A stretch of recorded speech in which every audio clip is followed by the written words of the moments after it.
hopeful that the upcoming COP28 will produce progress, will produce concrete achievements. Why? When we had disappointing results at the last COP meeting. Well, maybe that's one of the reasons why. I think that people are well aware of how critical the situation is. Mother Nature has been sending us massive messages in the last years. We know we have to reduce the emissions. We know that the costs of not doing so will be much greater than the cost of doing so, and will reverberate business. We'll see this up and down the food chain. You'll see increased cost and greater disturbance in the marketplace. So it's really smart, and by the way, good business to move into this new energy economy, because there are a lot of jobs to be created, an enormous long transition. It's going to happen. The question is how fast, and will we avoid the worst damages? The thing is, it's great to be hopeful, but you need concrete results. What realistically can happen, can be achieved? Well, yes, you do need realistic results. And we will have the global stocktake, which is the first ever under the Paris Agreement analysis of where we are. It has to be honest. It has to be candid to everybody, identify the gaps in performance, and then lay out the road ahead. I think there's a broad agreement that we can and will do that. We have an adaptation report that will come in about the need for more adaptation effort. I think we will do that. We, in addition, have the standing up of a loss and damage fund. That will happen, I believe. And then there are other things. There's an effort among many of us to bring finance to the table to figure out how we can deploy many more trillions of dollars in order to accelerate the pace of transformation. So I'm hopeful that we will actually have landing spots for each of those. You talk about finance, you talk about funding. There's a big gap in an understanding of that funding, because the rich nations are not meeting the $100 billion obligation. Well, we are. And latest report suggesting that the U.S. walked away from negotiations. Okay. I mean, let me stop you right there on those two things. Number one, we will meet the $100 billion this year. It wasn't due until next year, but we will meet it. Number two, the fact is that Donald Trump, as president, pulled out of the Paris Agreement, zero funded all the efforts of the U.S. in a major voluntary way. The result was that the U.S. earned a bad reputation for that period of time. President Biden brought us back. He joined on day one. He has hosted 3 summits of the top 20 economies in the world, and he's urged action on methane, action on shipping, action on business. So I think we're in a different world right now.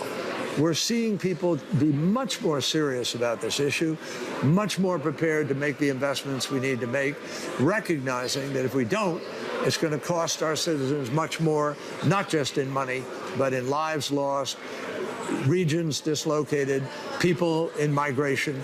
The downsides of this are so serious, we've got to move faster. I want to talk about JETP, Just Energy Transition Partnership, in Indonesia in particular. Yes. Headwinds, structural issues, funding issues. Are you concerned? Yes, I think I am concerned.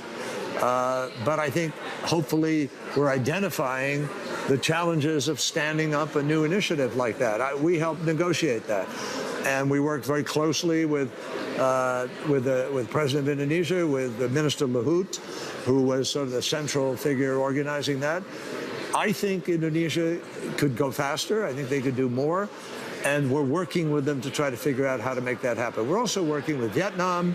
We're working with some other countries to accelerate this transition. These are big climate deals. How do you take that from paper to practice? What does it take? Why is there so much, so many challenges? Because it's new. It's a little uncertain and scary to some people as to where it's going. You have vested interests. Coal industry doesn't want to move. And so there's resistance. What will it take? I think it takes incentives. It takes structure, regulatory structure. It takes finance. and it takes leadership.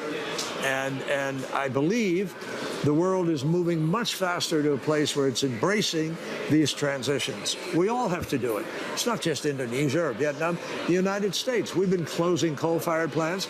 President Biden passed the most powerful piece of environmental legislation in our history, and it is having a major impact on the creation of jobs and on accelerating the transition.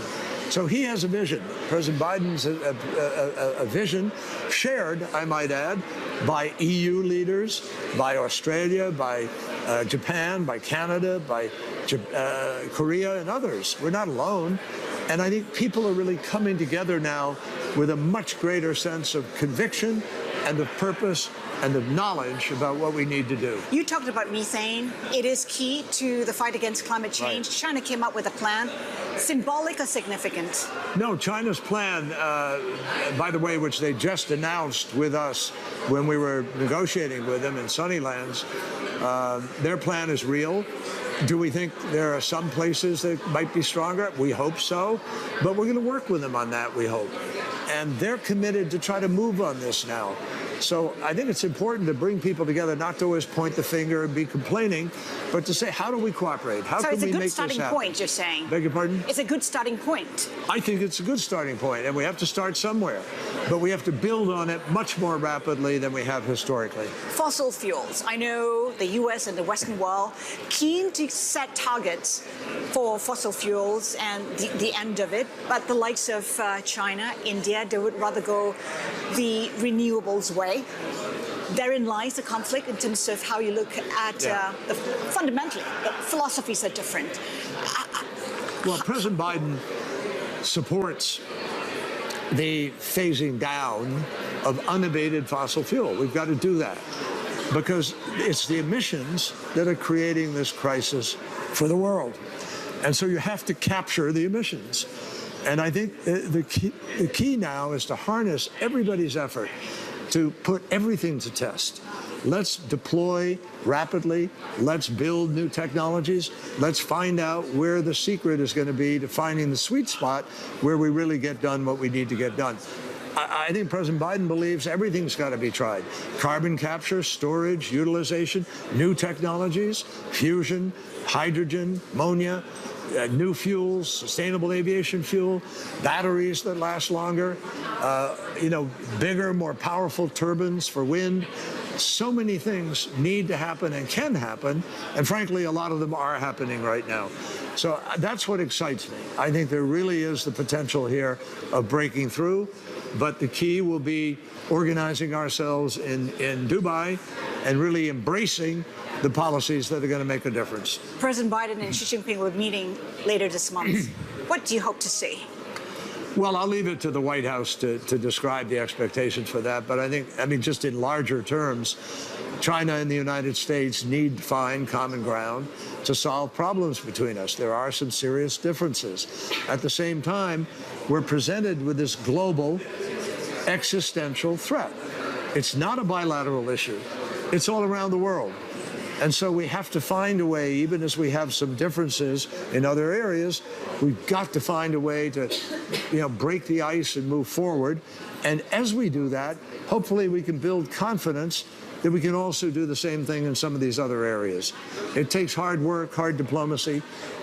Secretary Blinken and the president are deeply committed to trying to find that breakthrough. And hopefully the conversations in California can help us do that.